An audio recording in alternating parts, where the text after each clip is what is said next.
ರೇವಣ್ಣಗೆ ಇವತ್ತಾದರೂ bale ಸಿಗುತ್ತಾ ಅನ್ನುವಂತಹ ಪ್ರಶ್ನೆಗೆ ಈಗಾಗಲೇ ವಾದ ಪ್ರತಿವಾದ ನಡೀತಾ ಇರೋದು. ಕೋರ್ಟ್ನಲ್ಲಿ ಜೋರಾಗಿ ವಾದ ಪ್ರತಿವಾದ ನಡೀತಾ ಇರೋದು. ರೇವಣ್ಣ ಪರ ನಾಗೇಶ್ ವಾದ ಮುಕ್ತಾಯಗೊಂಡಿದೆ. ಈಗ ಪ್ರತಿವಾದಕ್ಕೆ ಅವಕಾಶವನ್ನ ಕೇಳಿದ್ದಾರೆ ಜೈನಾ ಕೊಠಾರಿ ಅವರು. ಕಾರಣ ನಾಗೇಶ್ ಅವರ ವಾದದಲ್ಲಿ ಕೆಲವು ಲೋಪಗಳಿದೆ ಅಂತ ಜೈನಾ ಕೊಠಾರಿ ಅವರು ಕ್ಲೇಮ್ ಮಾಡ್ತಾ ಇರೋದು. ವಿಕ್ಟಿಮ್ ಸಂಬಂಧಿ ಅಂತ ಹೇಳಿದರ ಬಗ್ಗೆ ಉಲ್ಲೇಖ ಆಗಿರೋದು. ಈ ಬಗ್ಗೆ ನಿಮ್ಮ ರಿಮ್ಯಾಂಡ್ ಅರ್ಜಿಯಲ್ಲಿ ಎಲ್ಲಿದೆ? SIT ಪರ ವಕೀಲರಿಗೆ ನ್ಯಾಯಾಧೀಶರು ಪ್ರಶ್ನೆಯನ್ನ ಕೂಡ ಕೇಳಿದರು. ಸಂತ್ರಸ್ತೆ ಹೇಳಿಕೆ ದಾಖಲು ಯಾಕೆ ಇಲ್ಲ ಅಂತಾನೂ ಕೂಡ ಪ್ರಶ್ನೆಯನ್ನ ಮಾಡಲಾಯಿತು. ಹಾಗಿದ್ರೆ ಇವತ್ತೇ ರೇವಣ್ಣ ಜಾಮೀನು ಭವಿಷ್ಯ ನಿರ್ಧಾರ ಆಗುತ್ತಾ? ಭಾರಿ ಜೋರು ವಾದ ಪ್ರತಿವಾದ ನಡೀತಾ ಇರೋದು. ಕೋರ್ಟ್ನಲ್ಲಿ ಪ್ರತಿ ವಿಚಾರಗಳ ಬಗ್ಗೆ ವಾದ ಪ್ರತಿವಾದ ನಡೀತಾ ಇದೆ. ಮೊದಲು SPP ವಾದ ಮಂಡನೆಯನ್ನ ಮಾಡಿದ್ರು.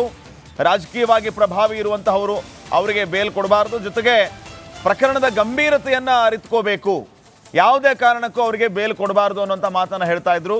ಈ ಸಂದರ್ಭದಲ್ಲಿ ಪ್ರತಿವಾದಿಯಾಗಿ ರೇವಣ್ಣ ಪರ ವಕೀಲರು CV ನಾಗೇಶ್ ಹಲವು ವಿಚಾರಗಳನ್ನ, ಹಲವು ತೀರ್ಪುಗಳನ್ನ ಪ್ರಸ್ತಾಪ ಮಾಡಿ ವಾದ ಮಂಡನೆಯನ್ನ ಮಾಡಿದ್ರು. ಮೊನ್ನೆಯೂ ಕೂಡ ಅಷ್ಟೇ ಸುಪ್ರೀಂ ಕೋರ್ಟ್ನ 22 ಜಡ್ಜ್ಮೆಂಟ್ಗಳನ್ನ ಅವರು ಪ್ರಸ್ತಾಪ ಮಾಡಿ ಜಾಮೀನು ಕೊಡಬೇಕು ಅನ್ನುವಂತಹ ಮನವಿಯನ್ನ ಮಾಡಿಕೊಳ್ತಾ ಇದ್ರು. ಈಗ ಇವತ್ತಿನ ವಿಚಾರಕ್ಕೆ ಬಂದರೆ ವಾದ ಪ್ರತಿವಾದ ಜೋರಾಗಿ ನಡೆದಿದೆ. ಮೊದಲು SPP ಜೈನಾ ಕೊಠಾರಿ ಅವರು ವಾದ ಮಂಡನೆ ಮಾಡಿದ್ರು, ಬೇಲ್ ಕೊಡಬಾರ್ದು ಅಂತ. CV ನಾಗೇಶ್ ಅವರ ಪ್ರತಿವಾದ ಆರಂಭ ಆಯಿತು. ಬೇಲು ಈ ಎಲ್ಲ ವಿಚಾರಗಳ ಬಗ್ಗೆ ಸಿಕ್ಕಾಪಟ್ಟೆ ಚರ್ಚೆಯಾಗಿ ಬೇಲ್ ಕೊಡಬೇಕು ಅನ್ನೋಂಥ ಆಗ್ರಹ ಕೇಳಿಬಂತು. ಸದ್ಯಕ್ಕೆ ಇದೇ ವಿಚಾರವನ್ನು ಮುಂದುವರೆಸಿದಂಥ ಜೈನಾ ಕೊಠಾರಿ ಮತ್ತೆ ಪ್ರತಿವಾದಕ್ಕೆ ಅವಕಾಶ ಕೊಡಬೇಕು ಅಂತ ಕೇಳಿಕೊಂಡ್ರು. ಕಾರಣ ನಾಗೇಶ್ ನಡಿ ಈಗ ಶುರು ಮಾಡೋಣ. ಕೇಸರಿಯಿಂದ ಮನೋಲ್ಲಾಸ ಮನಸ್ಸು ಮತ್ತೇರಿ ಕುಣಿದಾಡಿದೆ ನೋಡು, ಮನಸ್ಸು ಮತ್ತೇರಿ ಕುಣಿದಾಡಿದೆ ನೋಡು. ಕ್ಷಣ ಕ್ಷಣವೂ ಆಚರಿಸಿ ಕೇಸರಿ ಹಬ್ಬ. ವಿಮಲ್ ಬಾಯಲ್ಲಿ ಹೇಳಿ ಕೇಸರಿ. ಅವರು ಪ್ರಸ್ತಾಪ ಮಾಡಿರುವಂತಹ ಕೆಲವೊಂದು ವಿಚಾರಗಳಲ್ಲಿ ಲೋಪ ಇದೆ ಅಂತ.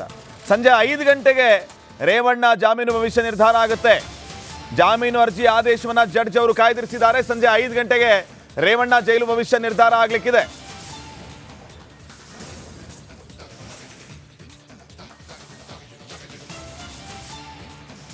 CV ನಾಗೇಶ್ ಅವರು ವಾದವನ್ನ ಮಂಡನೆ ಮಾಡಿದಾಗ ಅದರಲ್ಲಿ ಕೆಲ ಲೋಪಗಳು ಇದೆ ಅಂತ ಹೇಳಿ ಜೈನಾ ಕೊಠಾರಿ ಅವರು ಅವಕಾಶ ಕೊಡಬೇಕು, ಸಮಯಾವಕಾಶ ಕೊಡಬೇಕು ಅಂತೇಳಿ ಹೇಳಿದ್ದಕ್ಕೆ ನ್ಯಾಯಾಧೀಶರು ಫುಲ್ ಗರಂ ಆಗಿದ್ದಾರೆ.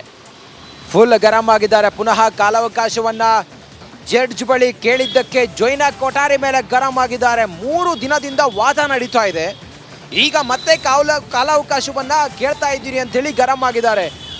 ಆದೇಶವನ್ನು ನ್ಯಾಯಾಲಯ ಕಾಯ್ದಿರಿಸಿದೆ.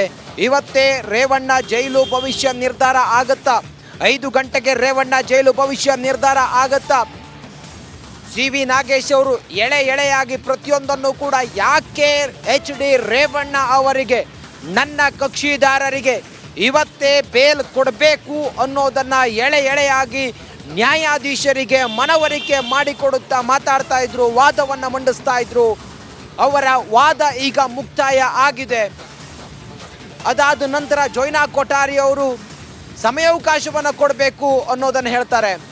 ಆಗ ನ್ಯಾಯಾಧೀಶರು ಗರಂ ಆಗಿ 3 ದಿನದಿಂದ ವಾದವನ್ನು ಮಂಡಿಸ್ತಾ ಇದ್ದೀರಿ, ಇನ್ನೂ ಕೂಡ ಸಮಯಾವಕಾಶ ಕೊಡಬೇಕಾ ಅಂಥೇಳಿ ಗರಂ ಆಗ್ತಾರೆ. ಆದೇಶವನ್ನು ಕಾಯ್ದಿರಿಸಿದ್ದಾರೆ ನ್ಯಾಯಾಲಯ. ಇವತ್ತೇ ರೇವಣ್ಣ ಜೈಲು ಭವಿಷ್ಯ ನಿರ್ಧಾರ ಆಗುತ್ತೆ. 5 ಗಂಟೆಗೆ ರೇವಣ್ಣ ಅವರಿಗೆ ಅಗೈನ್ ಜೈಲ ಅಥವಾ ಬೇಲ ಅನ್ನೋದು ನಿರ್ಧಾರ ಆಗುತ್ತೆ. ನಾಳೆಗೆ ಜುಡಿಷಿಯಲ್ ಕಸ್ಟಡಿ ರೇವಣ್ಣ ಅವರದ್ದು 7 ದಿನದ ಜುಡಿಷಿಯಲ್ ಕಸ್ಟಡಿ ಅಂತ್ಯ ಆಗ್ತಾ ಇರುವಂಥ ಹಿನ್ನೆಲೆಯಲ್ಲಿ ಇವತ್ತು ಜಾಮೀನು ಅರ್ಜಿಯ ವಿಚಾರಣೆ ಕೂಡ ನಡೀತಾ ಇದೆ. ಸತತ ವಿಚಾರಣೆ ನಡೀತಿದೆ. ಕೆಲ ಇಂಟ್ರೆಸ್ಟಿಂಗ್ ವಿಚಾರಗಳನ್ನು ವಾದ ಪ್ರತಿವಾದದಲ್ಲಿ ನಾವು ನೋಡ್ತಾ ಇದ್ದೀವಿ.